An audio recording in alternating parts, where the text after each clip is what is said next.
जन्मे गणेश गज बदना हो, गौरी जी के ललना। जन्मे गणेश गज बदना हो, गौरी जी के ललना। पर्वत पे बजेला बजना हो, महादेव जी के अंगना। पर्वत पे बजेला बजना हो, महादेव जी के अंगना। भादो महीनवा या जोरिया के पखवा, भादो महीना जोरिया के पखवा। कैलया जोर घर आंगन हो, गौरी जी के ललना।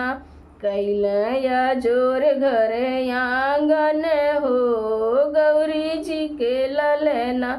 पर्वत पे बाजेला बजना हो, महादेव जी के अंगना।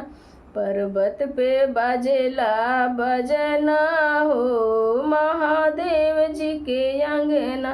गौरा निहाल होली देखी देखी रूपवा, गौरा निहाल होली देखी देखी रूपवा। भोला के हर सेला मनवा हो, गौरी जी के ललना। भोला जी के हर सेला मनवा हो, गौरी जी के ललना। पर्वत पे बाजेला बजनवा हो, महादेव जी के अंगना। पर्वत पे बाजेला बजना हो, महादेव जी के अंगना। देवता मगन होले कई दर्शनवा, देवता मगन होले कई दर्शनवा।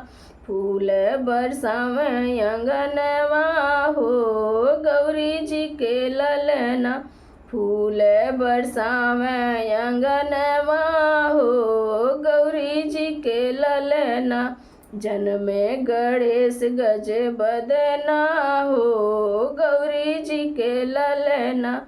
जन्मे गणेश गज बदना हो, गौरी जी के ललना।